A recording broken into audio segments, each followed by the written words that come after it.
Good morning, guys. It's August 4, 2026. It's 10 a.m. So today, um, what happened today? Wala pa. Wala pa tayong bid sa robot today. Pero kahapon, ang kita natin sa robot is 5.34 USD. 'Di ba? Ang ganda nung kitaan natin sa robot.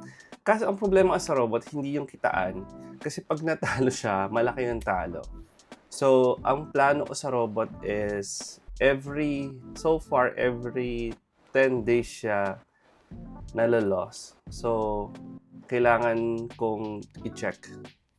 At ang ginawa ko pala, kahapon, nung after makakuha na tayo ng $4, binabaan ko na yung lot size para if ever na ma-loss siya, konti lang rin.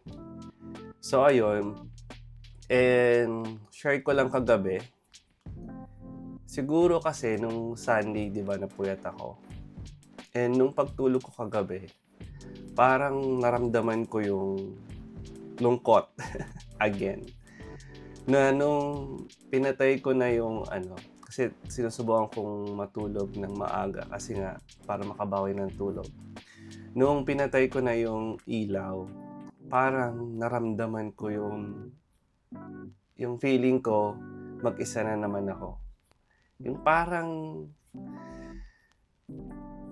alam mo yun na parang natatakot na naman ako sa parang napapagod ako, parang pagod na ako, parang ganun. Tapos feeling ko mag-isa lang ako, parang nagiging hopeless. Parang tama na.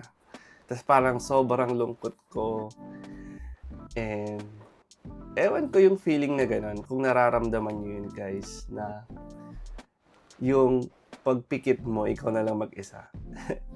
Parang ganun.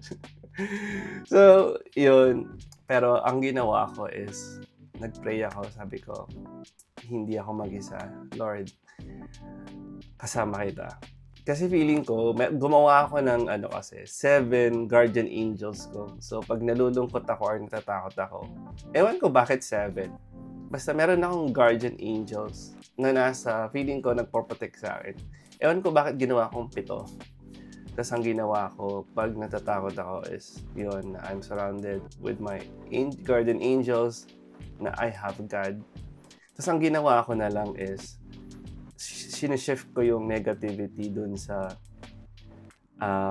yung future na gusto ko na meron na akong sariling bahay. Tapos, makita ko yung wife ko, ano kayang itsura niya, yung mga kids ko that playing, na nasasala ako dun sa high ceiling namin na bahay na tinitignan ko lang silang lahat. Tapos, nung shift ko yung isip ko dun sa future na gusto ko, nakatulog ako, and ngayon, genki na naman. Well, kahinaan ko kasi yung ulan. Ayaw kasi ng ulan kasi kahapon medyo makulimlim. Pero ngayon, ang taas ng araw, nakapaglaba nga ako. So yun lang, share ko lang na there are times talaga na I feel so sad, na which is nararamdaman ko siya lately. Ewan ko bakit. Pero thankful ako kasi I know that I have a God. And minsan kasi siguro sa guilt, minsan. Kasi 'di ba hindi naman tayo perfect. So yun. So aside doon, ang update natin doon sa trading natin is kahapon nakapag-trade ako, positive. Yung sa robot, yun nga, 5.34. Itong number 3, find a girlfriend. So far, wala pa din. Tapos, building a healthy body and lose belly fat.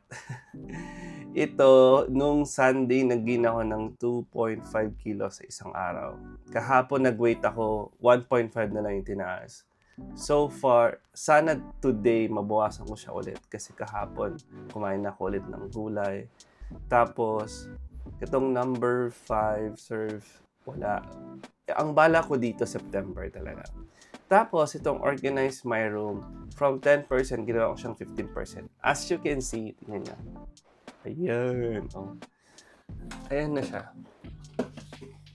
So, ayan na yung aking stand. Diba? Maganda ba? Kaso, ang bala ko kasi, ayusin ko pa tong side na to. Dito siya, kailangan maayos ko siya.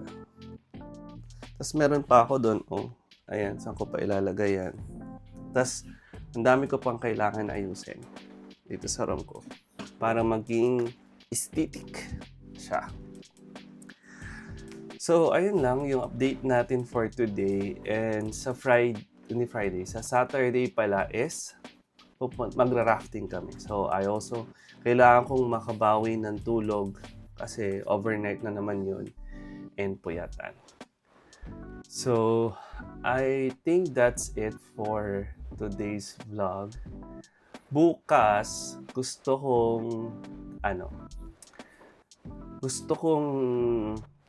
kasi kahapon nagbabasa ako. Binabasa ko yung Atomic Habits ba yun? Sabi niya, okay lang na rather than having goals, it's better to have a system. Kasi, ang tawag dito?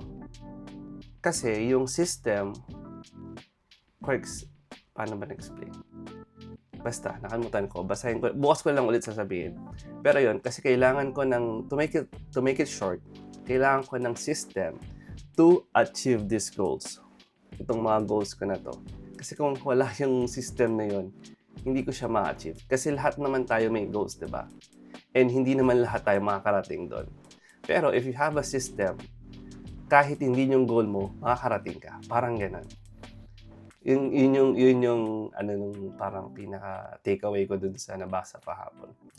And because I also am trying not to do social media, pero instead magbasa para, alam mo yun, mabawasan yung mga loads ko sa utak and focus on the things that matters only. Yun lang. Sige, bye-bye.